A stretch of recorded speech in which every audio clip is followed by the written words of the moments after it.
Welcome back. World leaders, policy experts, and farmers from more than 50 countries who focus on global food security and nutritional issues. They'll come to Des Moines this week to participate in the annual Norman E. Borlaug International Dialogue presented by the World Food Prize. And here to tell us more about the week's activities is former Governor and Ambassador Terry Branstad and Lauren Burt from Kemin Industries. Thank you both so much for being here with us today. You're welcome. It's great to be with you, and we're excited to be able to host all these people.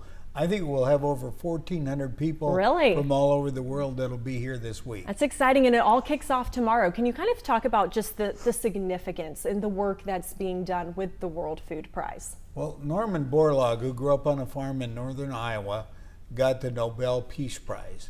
And he thought there ought to be a prize for food and agriculture.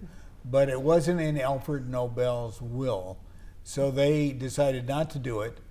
Eventually, he got, I think, General Foods to sponsor it, but they were bought out by Philip Morris. Then he came to Des Moines and got a Des Moines businessman, John Ruan, to team up with him and bring the World Food Prize here. And it's gotten bigger and better ever since. Yeah. And every October we have the Borlaug Dialogue and then make the presentation of the World Food Prize. This year we have two recipients, Carrie Fowler, who is an American, and Jeffrey Houghton, who has dual citizenship in both Britain and Canada. That's exciting. Can you talk about the Borlaug Dialogue? Just, you know, we all know of this to be a huge event that happens here in Des Moines, but as you mentioned in the break, there's a lot of side events too. What can people look forward to? Well, we will have all these experts. Seed scientists are being honored this year, but also national leaders from different countries and farmers, and they will be talking about what's being done to improve nutrition and reduce hunger in the world. And this is obviously something that Borlaug felt deeply about, but Kemin Industries right here in Des Moines, which is located on every continent except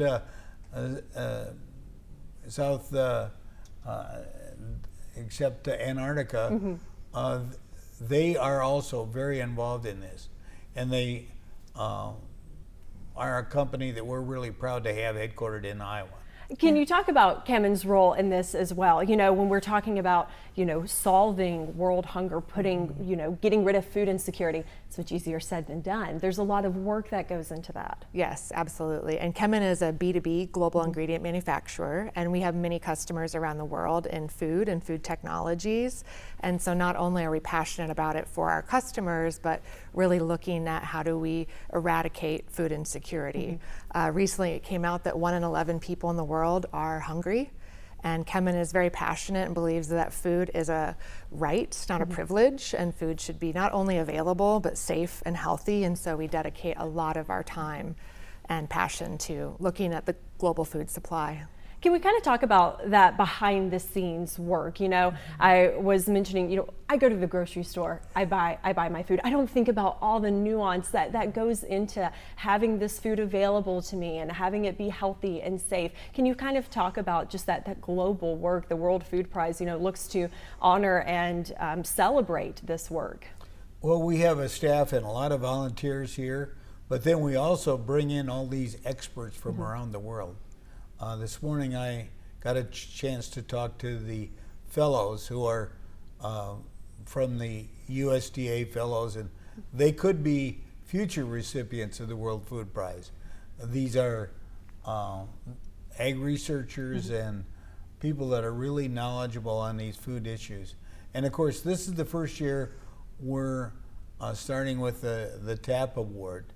And of course, Chris Nelson is one of the recipients of it this year, and that is the top agriculture pioneers. Yes, can you talk about that as well? So yes, President and CEO of Kemin getting this award, and that just kind of shows the work that you're doing. Yes, Dr. Nelson is a scientist by nature and trade, and he's very passionate about using all of the answers we can find in science to solve some of the world's problems. And he was very honored by the award and also very humble. He's a very humble man who has really spent his life as the second generation of the Nelson family who founded Kemin, to really looking at the global footprint and how can a private partnership work with something like the World Food Prize to elevate all the incredible work that organizations like the prize How can does. people get involved? You know, when we're thinking of the dialogue, I mentioned during the break, you know, this is a very historic, amazing event that we know happens every single year.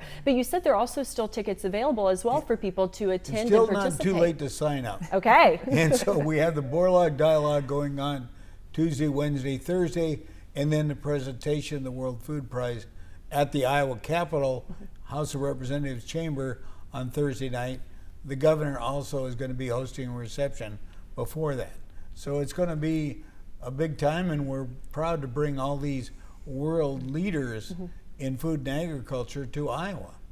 Yes, it's so exciting, and it also allows people just to better educate themselves about this global issue and even learn about Kemin local industries right here in Des Moines that they might not really be thinking about. Well, people Absolutely. don't know that Kemin is on just about every continent except Antarctica, and they're doing all kinds of exciting things. They discovered that lutein, which was a way to make the yolk of an egg a brighter yellow, that it also can reduce macular degeneration. And I guess you told me they now have that in baby food as well as in multiple vitamins. So just even the small things, I actually know people who have that run in their family. Just even these small things that we don't necessarily think about, they can all learn about here at the World Food Prize this week, correct? That's right. There'll be a lot of discussion about seeds and preserving seeds in the event there's some kind of a catastrophe, so that we have these seeds. And so the two people being honored this year are both seed scientists. Wow. Dr. Carrie Fowler and Dr. Houghton, Dr. Jeffrey Houghton.